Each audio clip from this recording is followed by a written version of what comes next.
What is up, sports geeks, and welcome back to the first episode of the off season here. Nick, pains me to say that, but we had a great Final Four national championship weekend. As much as you can hate on it if you'd like, because it was chalk, right? It was 4-1 seeds. We got to see three spectacular basketball games, and probably the clear four best teams in the nation compete for national championships. So no complaints from that. I know today. So we're talking about transfer portal today, kind of what's good with it, mainly what's wrong with it. But I do think one thing to focus on, because primarily it's going to be a negatively talking about the transfer portal today. But I think the big thing to focus on too, on the positive side, is that we just watched a team full of transfers win the national championship. And the game that we saw in the national championship, we don't get to see that game if the transfer portal doesn't exist. LJ Cryer, the best player for Houston that game, comes from Baylor, right? Walter Clayton Jr. I mean, hard to say who the best player was. Will Richard, you can say Will Richard, the best player for Florida, comes from where did he come from? He's not an FAU guy. No, I'm thinking of Elijah Martin, the FAU. But Will Richards comes from the portal as well. Elijah Martin comes from FAU. Walter Clayton comes from Iona. Like everybody in this national championship weekend, a lot of these guys are from the portal. So I think it's important to highlight that the thing that the portal does is it allows your best players to play on the best teams, which means, maybe you don't get the upsets that you hope for, but you do get just spectacular basketball. But I do think there's a couple really key drivers that just suck for the portal. And I'm going to hit on one right away. And the one thing I absolutely hate, Nick, and this might be a little bit of rant. You haven't even gotten a word in yet, and I apologize. No, you're good. I told you. I said just let you go. Dude, let you go. So the portal opens after the first weekend in March Madness. And this is the number one thing that I absolutely hate is why don't you delay that for 3 weeks? Right? The kids, whether they commit on March 25th or April 15th, that does not matter. If it's for something for getting them in classes in the fall, make an exception.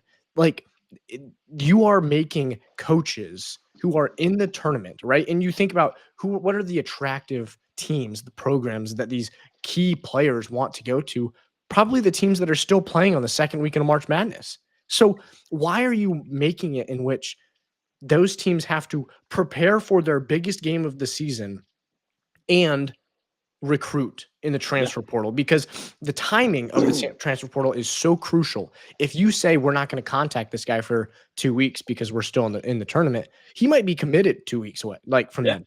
So why are you making it in this sense that we have players that are being recruited while teams are playing in the national tournament? I don't understand that at all. That's the one thing that absolutely pisses me off. The other thing is it allows guys that are on teams in the tournament to go talk to teams and basically enter their name into the portal without entering their name in the portal. Trey happened to you, happened to you with Trey Holloman. I'm sitting here pissed off because Trey Holloman goes 0 for 10 with 3 turnovers and an assist in the biggest game of the season, and actually turns out he's had 1 foot out the door talking to other teams. So that's pretty frustrating, right? I mean, Izzo's not recruiting, right?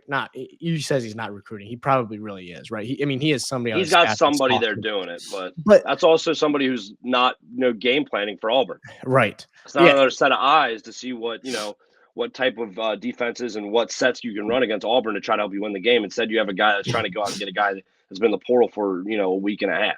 Right. That's the number one thing that's wrong with the portal. I want to get your take on it because I've heard a couple different things, right? You have a lot of different stories about money that's being thrown around, right? Yeah. Michigan State's Xavier Booker's making $1.5 million at UCLA, right? He was out of our rotation for March Madness. Yeah.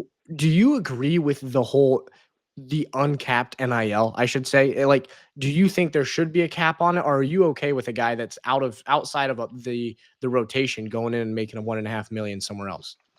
I do not agree with no cap. I think that there has to be a cap. And I also will agree with Seth Greenberg. He said it earlier this year. He's really said it all year. Is there needs to be some form of contract, some form of how many years you have to sign for a certain amount of years. Mm-hmm. Because I mean, you look at it, and I get it. There should be an exception if your coach leaves, your coach transfers out. But a perfect example for me is the fact that, UC paid Dylan Mitchell, from what I'm hearing, well over $500,000 to come in. And he then upped his ante and said, no, I want $1 million. And UC's like, well, we're not going to give that to you because your numbers weren't that great. I mean, you didn't even average 10 points a game. You averaged 7 boards. Okay. But yeah, we're not going to give you $1 million. So he's like, all right, I'm out the door. Like, no, you should have to sign a contract. And I think I agree with Seth Greenberg. I think there needs to be a cap on how much, your best players can make. Like you said, a guy that wasn't even in your rotation at Michigan State is going to make 1.5. And then Donovan Dent, who deserves how much he's going to be making, is going to be making $3 million. Is that what he's making? $3 million to go there for 1 year. So if you're thinking about those two guys just in 1 year for UCLA, that's $4.5 million between two players. Yep. From what I'm hearing from most teams and their staff, and just seeing it on Twitter, is that most teams are getting $6 to $7 million to build a whole team. UCLA is using that damn near on 2 players. Right. That's a problem. That's a humongous issue. Yes, this game, college basketball, as we know it, is turning into a professional sport. It is.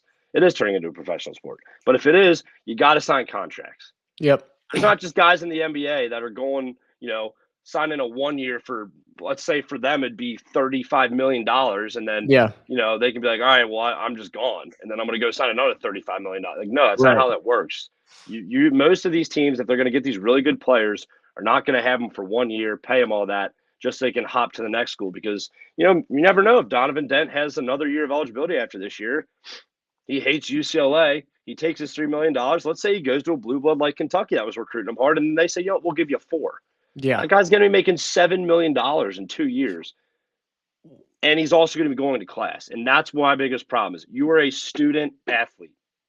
You are a student athlete. Me and you both know, going to college, you sit in some of your classes, you sit in with these guys. Half the time they're not there.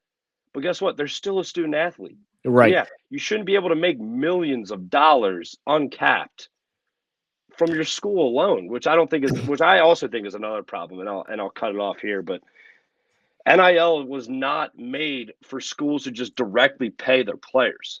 Right. It was made to get endorsement deals. And allow a guy to have 3 million followers on Instagram and make money from that, right? Yeah. And oh my gosh, I'm playing for Duke University and I'm the best college basketball player in the nation, and I get so much attention drawn to Duke University because of me and the hard work I've put in. I should be able to profit from that. I mean, absolutely, you should be. Talk about the guy from the kicker that was at UCF, destroying. They made him get rid of his YouTube channel. He had over 1 million followers, and they wouldn't let him make any money off of it. Yep. Imagine if he was playing now. Imagine how much money he'd be making on the views and all the stuff he'd be getting now. Yeah, that's what it's meant to be. It's not meant to be. You just go to a school like Duke or Kentucky, UCLA, on and on and on, North Carolina, for them just to pay you $1.5 million to $2 million for 1 year, and then you can be like, you know what? I don't really like this play style. I don't think this is the best for me. I'm going to go be the All-American somewhere else and have them pay me an extra $500,000 or $1 million. It's not what it's supposed to be. Right. And I think, I hate to say it, with such a storied program like Michigan State, I think you're seeing it right now. You're definitely seeing it right now with the way you got people jumping in the portal. Because I'm telling you right now, if Jace Richardson wasn't going to the draft, I would not have been surprised if he would have had people chirping in his ear to try to get him to jump ship. I'm not saying he would have, but I wouldn't have been surprised. Would not have been surprised one bit. And he's somebody, right? His dad's tied to the program. You're going to really have to chirp in his ear. But if you're going to offer him $4 million, money talks. Michigan State's offering him $1 million. Jace Richardson, you'd be an idiot to not take that, right? Exactly. And it's not like we can sit here and blame the players, right? I mean, there are plenty of guys. Somebody like Trey Holloman, for example. Trey Holloman is not going to be an NBA player. He knows, and I think he knows. Maybe is able to play overseas. Maybe even that I think is probably going to be a stretch. But you look at a guy like him. You have to profit as much as you can. If you're making, I have no clue what he's making. If you're making $600K at Michigan State and somebody's offering you 1.5 or $2 million. You should go take it. You should go take it. But the problem, I think, and this is my, we're sitting here bitching and moaning about, right? What's the solution? I think the realistic solution is you say it's capped at a number, and the number should be 500K, maybe $1 million. I think 1 million is the absolute upside, the highest, the ceiling that it should be, because what you do then is you make it so that, say, a guy like Donovan Dent, right?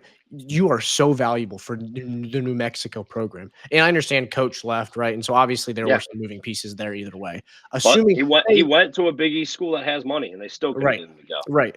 But it's, say like say that Patino stays at New Mexico, and you have a guy like Donovan Dent, right? If it's capped at 500K, and New Mexico maybe has a smaller NIL fund that's only 800K, they can still pay him just as much as anybody else, right? Yep. So I think that's what it needs to do is you can find the balance of, if you have a guy like Donovan Dent who says, "Look, I want money, but I want to compete for a national championship." Sure, go ahead, go Different to story. your big school, right? A guy like Walter Clayton, go to your Florida. But Yep. if you cap it at 500K, which is life-changing amount of money, right? We have to understand exactly. these guys are graduating with a free degree, because every Yep. single one of the guys that's going to make 500K is on a full ride scholarship. Yes. You're on a free degree. If you're going to make $500,000 a year for 1 year, you just bought a house. So worst case scenario, you graduate with a free degree and a house. Okay. I would have to say that I'm not going to feel too bad for you. I'm going to feel bad for you because you threw your career away, right? If you have a career-ending injury, I'm going to feel bad that you didn't get to pursue your dreams. I'm not going to financially feel bad for you, right? Because no, not at all. So, like, I think you don't have to allow these guys to make absolutely every dime in the world. You just have to allow them to profit off of their name. Now, if you want to make 500,000 from the school, right? From the school, and now you have your YouTube account that brings you in 3 million a year. Sure. No, go right ahead. That is driven by you. That is self-income. That is you making money off of your name. And not that's what the original thing was. For your name. Yes. That's what it was originally supposed to be. It was supposed to be you are allowed to use your name, your image, and your likeness to go out and pursue different deals with different companies and brands. And like you said, use your YouTube channel, use different platforms to make money for yourself. Right. Not have a school say, you know what, AKA the greatest example of it today, Texas Tech. Big 12 player of the year, JT Toppin, could definitely go to the draft. Most other years would if NIL wasn't a thing. He comes back because guess what? They gave him $4 million. The school gave him $4 million. So after it's all said and done, the Big 12 player of the year for Meister is probably going to be making upwards of 5.5. Yep. Now that's more than the NBA contract he's going to get, because he probably wasn't going to be a lottery guy. Right. And I will say this is, as much as this sucks, right? I mean, it's great that players are able to finally profit off of their name. That's good. As much as the uncapped is kind of stinks, the fact of the matter is that when you have a guy like JT Toppin returning to college basketball, that makes college basketball for fans a lot more enjoyable to watch, right? You get to watch more years of a guy, even like a guy like Jace Richardson. He didn't put his name in the draft immediately. He thought about it for a couple of days. If this was 4 years ago, his name's in the draft 10 minutes after the game's over, right? Like, so it is strengthening college basketball in that sense, is that you can keep guys around for another couple You're years. going to get your guys that aren't good enough to, make an NBA roster, which I hate to say, like your Hunter Dickinsons, like your RJ Davises, but like those, obviously those guys that are going to help lead teams, like those veteran guys. But at the same time, you're overpaying a ridiculous amount, just a ridiculous amount. Which makes some of these younger guys, like, for example, who the guy that Louisville just got, the combo guard from Kennesaw State. He was a freshman. I don't even know what league they're in, but he was, all freshman, the freshman of the year, Adrian Woolley. And I'm pretty sure they gave him a ridiculous amount of money. And he was going to get it from whoever he wanted. Whoever he wanted to get it from. But like, that's an exact situation of, if you make it a point now, and I know Kennesaw State is at bottom of the barrel division. I mean, he was probably getting nothing from Kennesaw. Right. So I understand barely their NIL fund. If you say your big programs are 100%, their NIL fund might be like maybe 10%. Maybe. So like, he is somebody that is going to go get, even if the idea that I'm proposing, right, is that you cap it, they probably would not have been able to offer him 500,000. Like, that's probably more than their NIL limit. So he's somebody that was going to leave no matter what. But yeah, like, he's getting a bag tossed at him. So, all right. So we've obviously talked plenty negatively here about the portal. I do think, key thing to highlight, we like the portal. We think the portal is great. It helps college basketball a ton. NIL just has to be capped. That's the NIL cap, NIL, and make it so the transfer portal opens it could open 10 minutes after the season ends. It literally should have opened yesterday. Yes, that would be great. How do you feel? I got a question for you. How do you feel? I mean, not that we're here to talk about the Crown tournament, which was a complete flop, by the way. Yeah. I don't know if you heard that they didn't even get it sanctioned, so betting markets couldn't put up lines for it. Oh. I don't know if you heard that. Yeah. That's like just a complete flop. And I would say that's the only reason. That's the only way to get people to watch those games. Nobody wants not a to fan watch of the team, right? Like, but how does that make you feel that obviously with that nobody's watching it, so the views are down, but all of these people on these teams are in the transfer portal. We've seen it now. They're all in the transfer portal, but guess what? How do you feel that, like, if like a team, for example, for me, like UC was in it, they won their first round game, they lost their second round game, it was close, but these guys aren't playing for your university anymore. No, they're solely playing for that money, but the coach in the university is nice enough to be like, yeah, you can still play. How does that make you feel? Because it pissed me off watching it, knowing that more than half of the team was either going to graduate or wasn't going to be here, but they wanted to collect an extra check on their way out while still wearing my jersey, knowing that they don't care about the university whatsoever. Yeah, see, I mean, obviously it's personal preference from the coach, but if I were the coach, and I'm not a coach, so there's plenty of reasons for that. If I were the coach and I had a guy that said, yeah, no, this has been a great season, but I'm going to leave. We still have games left. Obviously, if we're playing the NCAA tournament, maybe it's a little bit of a different thing. If you're playing in anything that's not, you're competing for a national championship like the Crown. Yeah. Okay, I'm going to play freshman then. Get him some, give him some minutes, right? Because he's going to be with us next year, and so I would like to play him and let him shoot 2 pressure free throws in this tournament, right? And so, I mean, to each their own, right? Maybe there's hey, I'm putting my name in the portal, but I still might come back. So we don't want to burn this bridge yet. But if the bridge has been burnt, you're sitting your ass on the bench. That's just me, but. I just think the concept of it is dumb. Why would you allow that to happen, right? Why would you allow a tournament to go on and players can put their name in the portal, right? Yeah. Like half of the teams out there, I think each team had at least 3 or 4 people that were just in the portal but still playing because they wanted to make money, which is just crazy. It's crazy to me because at that point they're playing AU basketball. They don't give a shit what jersey they're wearing. They could go out wearing a jersey that they drew a number on. At that point, they don't care. Yeah. So I don't know. It was just very, very weird. The games I did watch, I obviously didn't watch all of it, but the games I did watch was very, very weird. Yeah. So let's pivot a little bit. So obviously, there's been a ton of guys that have transferred and committed to schools already. Plenty of guys that have transferred and said we're not coming back to this school. And haven't committed yet. So I want to get your opinion really quickly, and we're going to have several other episodes kind of throughout the. Next 2 months, right? We will no longer be weekly, unfortunately. Yeah. But we will have a couple more here coming in the next couple months. But they're just talking about teams that are winning in the portal, teams that are maybe some recruitment stuff for high schools, probably more focused on the transfer portals, right? But the early phase here that we've seen, who's a team that in your mind has done really, really well in the portal? If I had to pick a team that's done really well, I would have to go with I'd say UCLA, honestly. I think UCLA's done actually really, really well. What they've been able to get. They went out and got Donovan Dent, who's literally going to be an All-American next year if he stays healthy. Again. I think he will do really, really well in Mick Cronin's offense. They also went out and got Xavier Booker, who never really had a shot at Michigan State. He had his chances, didn't really work out. It'll be interesting to see what Cronin can do with him. If Cronin can turn him into something. They did lose their 7-3 guy, so be it. But no, I think Cronin brought in some good guys. I think he'll be able to get these guys going, and at least early on, having Donovan Dent and Xavier Booker's a very, very good start to a recruiting class and a portal. Yeah, no, I agree. Dent.